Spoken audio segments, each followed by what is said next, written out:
ദൈവം നടത്തുന്ന വിധങ്ങൾ ഓർത്താൽ എത്ര നന്ദി പറഞ്ഞാലും മതി വരികയില്ല. ഒരു നേർച്ച മക്കളുടെ അനുഗ്രഹത്തിനായി അത് നേരുവാനും അതിൻ്റെ അനുഗ്രഹങ്ങൾ പ്രാപിക്കുവാനും ദൈവസന്നിധി സാക്ഷ്യമായി അത് നിവർത്തീകരിക്കുവാനും ദൈവം നൽകിയ അവസരങ്ങൾ ഓർത്ത് നന്ദിയോടെ ദൈവത്തിന് സ്തോത്രം ചെയ്യുന്നു. ആയതുപോലെ വെഞ്ഞാറ കുന്നുഭാഗത്ത് ദൈവം ഒരു മനോഹരമായ ദൈവാലയം പണിത് അനേക മക്കൾക്ക് അനുഗ്രഹമായി, ആശാകേന്ദ്രമായി, ആത്മീയതയുടെ നേർമാർഗങ്ങൾ സഞ്ചരിക്കുവാനായി ദൈവം നൽകി നന്ദി കരറ്റുന്നു. അതിനെ പുതുക്കി പണിത് വീണ്ടും മനോഹരമായി തീർക്കുവാൻ ദൈവം തൻ്റെ മക്കളിൽ മേൽ കൃപ ചൊരിഞ്ഞതോർത്ത് ദൈവത്തിന് സ്തോത്രം ചെയ്യുന്നു.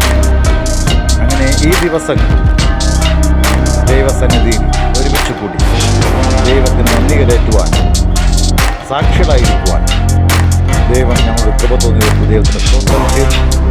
ഞങ്ങളുടെ സന്തോഷം നിങ്ങളെയും അറിയിക്കുന്നു. നിങ്ങളും ആത്മീയമായി ദൈവസന്നിധിയിൽ പറ്റിച്ചേരുക. ദൈവം നിങ്ങളെയും നിങ്ങളുടെ തലമുറകളെയും അനുഗ്രഹിക്കും.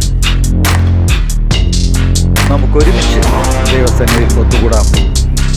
ഈ കാലഘട്ടത്തിൻ്റെ വൈകല്യങ്ങളിൽ വീണുപോകാതെ ആത്മീയതയിൽ നിലനിന്നുകൊണ്ട് സത്യസന്ധരായി സത്യദൈവത്തിൻ്റെ സാക്ഷികളായി സമൂഹമധ്യേ പ്രകാശിക്കുവാൻ ദൈവം നിങ്ങളെയും ചേർത്തണക്കുമാറാകട്ടെ.